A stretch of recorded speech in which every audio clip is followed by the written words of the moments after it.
Nah, sebelumnya coba kita perhatiin dulu kisah tentang ketenangan dengan mengingat Allah tuh kayak gimana. Salah satunya ada di surat At-Taubah yang terkenal. A'udzu billahi minasy syaithanir rajim. Illa tansuruhu faqad nasarahu Allah. إذ أخرجه الذين كفروا ثاني اثنين إذ هما في الغار إذ يقول لصاحبه لا تحزن إن الله معنا فأنزل الله سكينته عليه وأيده بجنود لم تروها وجعل كلمة الذين كفروا السفلى وكلمة الله هي العليا والله عزيز حكيم. Kalau kalian tidak menolongnya, maka sungguh Allah akan menolongnya. Seperti ketika orang-orang kafir mengeluarkan dia dari kota Mekah pada saat dia menjadi salah satu di antara dua orang yang berdiam di dalam gua, yaitu gua Thur. Ketika ia berkata kepada sahabatnya, yaitu Abu Bakar, dia di sini siapa? Rasulullah SAW. Ketika dia berkata kepada sahabatnya, la tahzan, innallaha ma'ana. Janganlah kamu khawatir, bersedih, takut, itu sama. Sesungguhnya Allah bersama kita. Maka Allah Subhanahu wa taala menurunkan rasa ketenangan kepadanya dan menolongnya dengan tentara yang kalian tidak bisa melihat. Sehingga Allah menjadikan kalimat orang-orang kafir itu menjadi dikalahkan atau rendah, dan kalimat Allah adalah kalimat yang tinggi, dan Allah Maha Perkasa lagi Maha Bijaksana. Ini kan kata-kata yang paling populer ya, la tahzan innallaha ma'ana. Tips pertama kalau kita pengen bisa lebih tetap tenang, happy ketika kita dalam tekanan adalah kita tuh emang harus punya sahabat yang selalu mengingatkan kita kepada Allah Subhanahu wa taala. Sahabat yang mengingatkan kita kepada Allah. Ini yang terjadi kepada Abu Bakar As-Siddiq. Sekelas Abu Bakar yang imannya sampai ke derajat Siddiq, bukan cuma mukmin loh, Siddiqun. Kan ada mukmin, ada muttaqin, ada siddiqin. Ini udah derajatnya siddiq. Arti siddiq itu udah gak ada lagi keraguan di hatinya, udah gak ada lagi masalah sedikit pun. Ketika orang-orang ragu, Abu Bakar tetap yakin. Salah satu kasusnya pas Nabi pulang Isra Mi'raj. Nabi bilang bahwa saya baru pulang dari Palestina dan baru naik ke langit semalam. Diberitakan ini kepada orang-orang kafir Quraisy. Tapi orang-orang kafir Quraisy nggak percaya. Lalu ketika para sahabat-sahabat lain mendengar, mereka kayak ragu-ragu gitu, bener nggak ya, bener nggak ya? Lalu ketika ditanya kepada Abu Bakar, ya Abu Bakar, lihat tuh teman kamu makin gila aja. Emangnya kenapa, kata Abu Bakar? Dia ngaku-ngaku baru pulang dari dari Palestina. Dia ngaku-ngaku baru pulang dari langit. Katanya Isra dan Mi'raj semalaman, dalam waktu 1 malam. Lalu Abu Bakar bertanya, siapa yang bicara kayak gitu? Dia atau kalian? Kata mereka, Muhammad yang ngomong kayak gitu langsung kepada kami. Kata Abu Bakar, kalau Muhammad yang ngomong kayak gitu, maka benar. Dia gak mau tanya gimana caranya, berapa lama waktunya, kapan, siapa yang membawa dia. Gak nanya apapun. Kalau Muhammad yang ngomong, maka itu benar. Ini artinya siddiq, gak banyak tanya, percaya banget. Kalau ayatnya kayak gitu, udah cukup. Kalau hadisnya kayak gitu, udah cukup. Kalau kata ulama kayak gitu, saya ikut. Nggak ada kenapa kayak gini dan seterusnya, nggak. Ini menunjukkan Abu Bakar itu orang yang sangat luar biasa imannya. Tapi dia tetap manusia. Gimana pun imannya udah kuat, mantap, siddiq, ketika ada masalah, sifat dasar manusia itu keluar lagi, yaitu khauf, rasa khawatir, takut. Dan yang luar biasa, khawatir dan takutnya Abu Bakar itu bukan untuk keselamatan diri beliau. Abu Bakar itu khawatir terhadap keselamatan Rasulullah SAW. Jadi bukan keselamatan Abu Bakar. Kalau kita mungkin khawatir terhadap keselamatan diri sendiri nih. Kalau Abu Bakar derajatnya khawatir terhadap Gimana ya Rasul? Kalau mereka ngelihat ke bawah, ke kakinya, pasti kita akan ketahuan. Karena mereka sembunyi di sebuah lubang. Nggak gua sih, kecil, lubang di bukit Jabal Sur. Dan orang-orang kafir Quraisy sudah datang ke lubang itu, berdiri tepat di pintu gua. Kalau mereka ngelihat ke bawah, udah ketahuan tuh, kelihatan Rasulullah sama Abu Bakar. Sehingga Abu Bakar berkata, ya Rasulullah, kalau mereka ngelihat kita sedikit aja ke bawah kaki mereka, mereka akan menemukan kita. Gimana ini ya Rasul? Saya khawatir terhadap keselamatanmu. Apa kata Nabi? Ya Abu Bakar, ma dhannuka bithnain, Allahu salisuhuma. Wahai Abu Bakar, kenapa kamu pikir kita cuma berdua? Allah yang ketiga di antara kita. Baru la tahzan, innallaha ma'ana. Jangan khawatir, Allah bersama kita. Kata-kata ini kalau diucapkan oleh orang solih pada waktu yang tepat ketika kita ngalamin satu masalah besar, itu akan luar biasa memberikan efek ketenangan buat kita. Tapi waktu yang tepat. Kalau normal-normal aja kayaknya agak-agak kurang ngaruh nih. Makanya kata-kata kayak gini itu timingnya tuh harus pas. Dan yang mengatakan orang yang memang punya aura kesolehan yang luar biasa. Sekelas Rasulullah kurang apa? Itulah sebabnya kenapa kita harus punya banyak, atau setidaknya kita punya seorang sahabat, seorang teman yang solih, yang sering mengingatkan kita. Minimal istri. Kenapa? Karena kalau kita galau dalam urusan kerjaan, nanti pas kita pulang ke rumah, yang akan bilang la tahzan innallaha ma'ana adalah pasangan kita.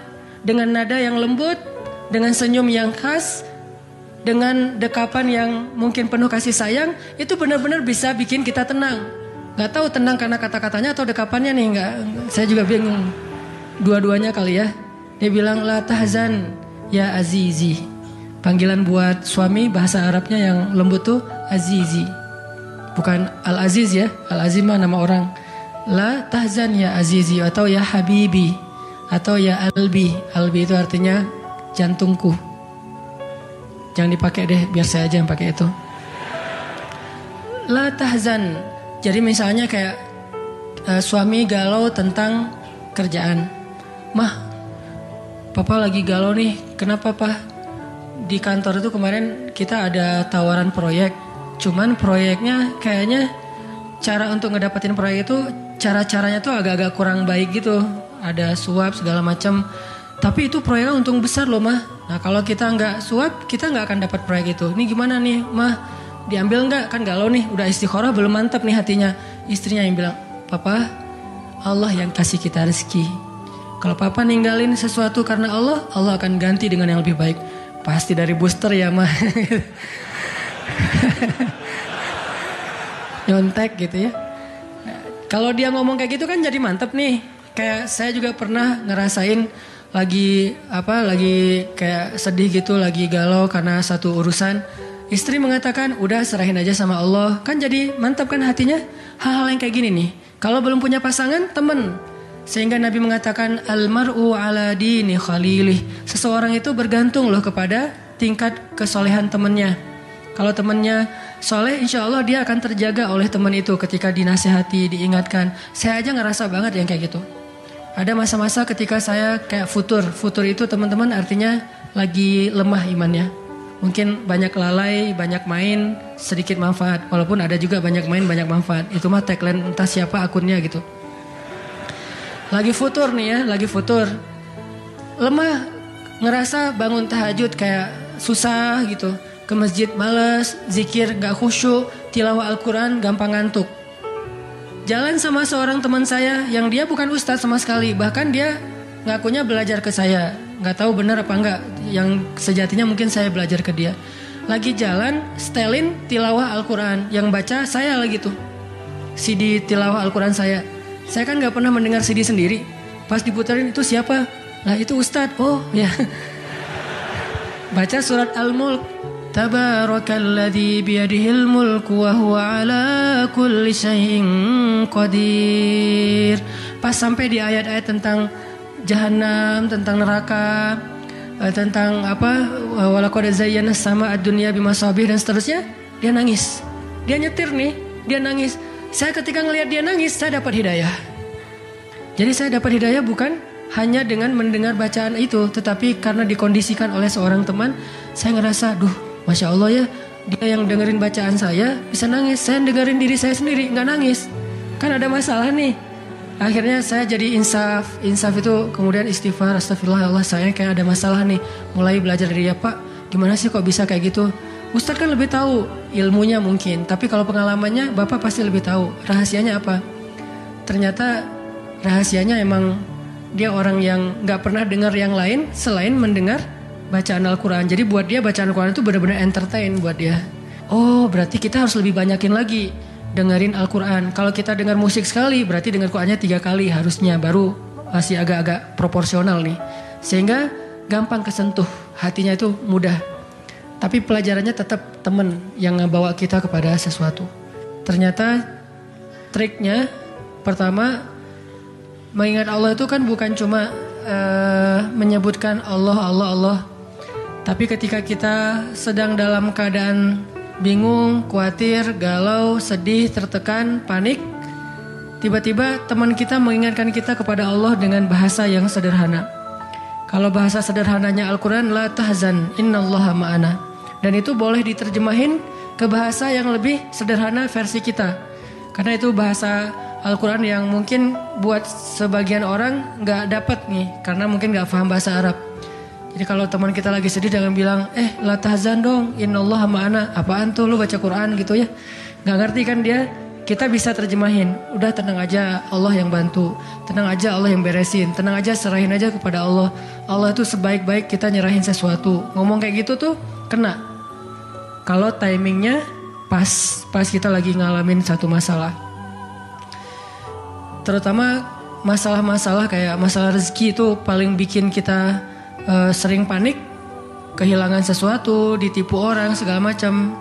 Kita bilang udah nggak apa-apa, nanti Allah ganti yang dengan yang lebih baik. Allah yang ganti gitu, Allah yang ganti. Tenang tuh jadinya, karena kita sedang mengetuk kembali imannya di saat dia sedang butuh-butuhnya iman itu. Dan itu butuh teman yang bisa mengingatkan kita. Sehingga Nabi bilang ciri-ciri teman yang baik itu adalah kalau kita ketemu dia bikin kita sering ingat Allah. Dia bikin kita sering ingat Allah. Coba teman-teman renungkan nih, coba dihitung-hitung. Kita kalau ketemu teman ngomongin dunia berapa sering? Terus ngomongin Allah berapa sering? Kan jarang banget kita ketemu teman ngomongin tentang Allah kan? Dan kayaknya gak tahu juga bahannya mau ngomongin apa tentang Allah. Kita ngomongin tentang Allah yuk. Ngomongin tentang Allah, apaan tuh? Kan bingung dia tuh. Maksud lo qul huwallahu ahad gitu. Atau ayat kursi. Berarti kita belum terbiasa bicara tentang Allah. Nah ini yang harus kita coba latih pelan-pelan nih. Kita lihai banget nih. Bisa smooth banget masuk ke tema tentang dunia. Bisa ganti-ganti topik. Dan semuanya tentang dunia. Tentang kuliner, tentang kerjaan, tentang jodoh, tentang kuliah, tentang pendidikan, tentang apapun. Tentang teman. Bisa dengan mudah dan seru gitu ngomongin tentang dunia teh. Dan itu bukan sesuatu yang dilarang memang. Cuman kok gak seimbang kita ngomongin tentang Allah Subhanahu Wa Taala. Coba kita belajar cari teman yang udah sefrekuensi dulu. Arti sefrekuensi bukan sama-sama udah baik. Sama-sama udah niat pengen memperbaiki diri. Sama-sama udah punya tekad kita pengen hijrah nih. Lagi-lagi bukan merasa diri kita lebih baik dari orang lain. Tapi yang udah sefaham. Supaya gak banyak perdebatan. Ajak dia ngobrol tentang Allah pelan-pelan dan secara bertahap. Gak bisa langsung ngejos. Gak bisa langsung coba lo sebutin rububiyah asma Allah yang 99 apa aja. Itu mah cerdas cermat ya. Tapi kita ngomongin Allah tuh baik banget loh. Kemarin gini. Allah aja yang diomongin. Sehari minimal kita ngomongin Allah itu sekali deh. Dan sekali itu jadi obrolan. Bukan cuma mention doang ya. Tapi obrolan gitu. Jadi diskusi. Sekali aja sehari. Dan gak harus lama. Mungkin cuma 5 menit. Kalau kita gak bisa ngelakuin itu secara spontan. Gak apa-apa di setting. Kita ketemu sama teman kita. Kita bikin kayak program gitu. Kita kalau ketemu pokoknya harus sekali sehari ngomongin tentang kebesaran Allah. Coba digituin. Makin sering itu makin akan nanemin satu belief faith di dalam hati kita. Sehingga ketika nanti kita ada masalah diketuk rasa iman itu cepat baliknya. Berarti kita harus cari teman yang mau menasihati kita, bicara bareng kita tentang kebesaran Allah. Dan itu yang dilakukan Nabi Musa dengan Nabi Harun ketika berdakwah yang Allah sebutin di surat Toha. Nabi Musa mau berdakwah kepada Fir'aun, minta teman supaya bisa mengingat Allah ketika lagi dalam keadaan marah. Soalnya Musa tahu, Musa itu orangnya marah. Kalau udah marah ngeri. Harun orangnya kalem, woles. Sehingga butuh seseorang yang bisa menahan amarah dan emosinya Musa. Sehingga kata Musa, ya Allah, beri saya seorang teman yang bisa mendampingi saya dalam dakwah, yaitu Harun. Kay nusabbihaka katsira wa nadhkuraka katsira, supaya kami sering bisa mengingat engkau. Artinya kalau Musa sendiri marah, lupa sama Allah. Tapi kalau ada Harun, Musa istighfar, astagfirullahaladzim gitu. Begitu juga nabi kecil. Ada 2 orang nabi kecil sepupuan. Siapa dia? Isa dan Yahya. Nabi Isa dengan Nabi Yahya. Anak kecil 2 orang nih. Dua-duanya keren, dua-duanya soleh, dua-duanya ganteng, dua-duanya idola, selebgram lah di masanya. Pokoknya luar biasa nih 2 orang cowok. Anak usia, kalau gak salah Yahya waktu itu umurnya udah sekitar 10 tahun. Isa baru lahir, berarti beda 10 tahun. Pas mereka ABG beda 10 tahun tapi nyambung ngobrolnya. Pas mereka jalan kemana-mana berdua tuh, yang satu orangnya gampang tersentuh nangis yaitu Yahya, yang satu lagi orangnya tegas yaitu Isa. Sehingga kalau Isa lagi marah, Yahya yang mengingatkan Isa, tenang. Akhirnya tenang. Pas Yahya terlalu kayak baper gitu, aduh kasihan. Yahya itu kan orangnya kasihan, gampang kasihan, sehingga jadi agak-agak kurang tegas. Kata Isa, nggak bisa gitu dong. Akhirnya diingatkan. Nah ini pentingnya teman. Nabi aja butuh teman. Kalau kita mau kepo dikit nih, kenapa sih Rasulullah memilih Abu Bakar untuk nemenin hijrah? Kenapa nggak Umar gitu, supaya aman? Hijrah bareng Umar, siapa yang berani ngejar coba? Umar berdiri depan Ka'bah. Ya ayuhan nas, ya ma'syara Quraisy, wahai manusia, wahai orang Quraisy, fa'lamu anni muhajir. Ketahuilah saya pengen hijrah, kata Umar. Siapa yang pengen istrinya jadi janda, anaknya jadi yatim, tunggu saya di balik bukit itu. Ada yang berani? Diam semuanya. Coba Rasul kalau hijrah bareng Umar, enak kan? Wahai wahai orang-orang Quraisy, wahai manusia, saya sama Rasul nih mau hijrah. Siapa yang berani nunggu saya di balik bukit itu? Kalau enggak dia akan hilang kepalanya. Enggak ada yang berani kan? Kenapa Rasulullah milih orang yang lemah seperti Abu Bakar? Udah kurus, lemah, dan kaumnya kabilah yang lemah, Bani Taim. Bani Taim itu lemah kabilahnya, enggak seperti kabilahnya Umar bin Khattab. Kenapa bukan Umar? Kenapa bukan Hamzah? Hamzah itu pemanahnya para sahabat, pemanahnya orang-orang Mekah. Dan juga nggak ada yang berani sama Hamzah. Hamzah mukul Abu Jahal di depan orang banyak, nggak ada yang berani balas. Ketika Abu Jahal mukulin Rasul lagi sholat depan Ka'bah, Nabi lagi sholat digebukin sama Abu Jahal. Dibelain sama Abu Bakar ikut digebukin. Akhirnya wajah Abu Bakar itu nggak dikenali lagi, saking babak belur. Itu digebukin sama Abu Jahal dan teman-temannya. Ketika Hamzah dengar berita itu, langsung Hamzah pergi ke tempat orang-orang ngumpul, dicari mana Abu Jahal, dipukulin sama Hamzah sekuat-kuatnya sampai berdarah-darah Abu Jahal. Tapi orang Quraisy nggak ada yang berani balas, saking terpandangnya Hamzah. Kenapa nggak dengan Hamzah, pamannya sendiri? Atau kenapa nggak dengan Utsman gitu, yang kaya raya, yang bisa memberikan fasilitas VIP untuk Rasulullah, naik mobilnya Alphard gitu, nyaman hijrah. Kenapa Abu Bakar yang udah jatuh miskin, fisiknya lemah, kabilahnya tidak dipandang? Kenapa? Karena Abu Bakar itu yang paling solih di antara semua sahabat. Jadi pilihannya kesolihan, bukan kekuatan fisik. Kenapa? Kesolihan itu bisa menutupi kekuatan fisik yang kurang. Kenapa? Allah yang maha kuat. Kesolihan bisa menutupi kurangnya harta, Allah yang maha kaya. Kesolihan bisa menutupi kekurangan dari dukungan kabilah, Allah lebih banyak lagi dukungan dari langit dan bumi. Yang dicari oleh Rasulullah itu adalah teman yang soleh. Ya Abu Bakar, temani saya hijrah. Siap ya Rasulullah. Hasilnya apa? Dikejar-kejar sama orang Quraisy karena mereka nggak takut dengan Abu Bakar. Tapi Ketika mereka mau ketemu dengan Rasulullah dan Abu Bakar di dalam gua, Allah palingkan wajah mereka dari melihat ke bawah kaki mereka. Allah punya banyak cara.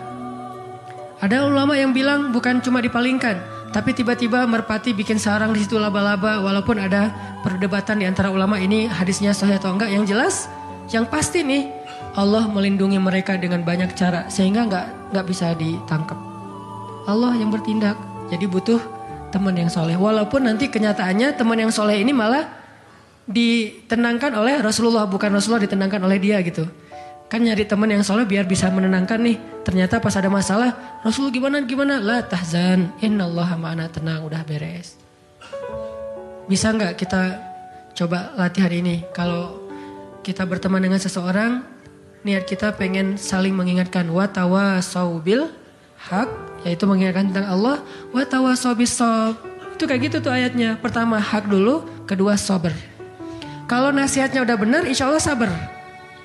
Jadi kalau kita pengen menasihati teman kita atau dinasihati oleh teman kita supaya lebih kuat, bisa tough, bisa survive dalam masalah, minta dia menasihati kita al-haq. Dan siapa al-haq? Allah Subhanahu wa taala. Wa tawasau bil haq artinya saling menasihati dengan nama Allah. Udah serahin aja sama Allah. Allah itu maha ini sebutin dengan bahasa sederhana. Langsung sabar jadinya. Langsung lebih kuat, lebih tenang.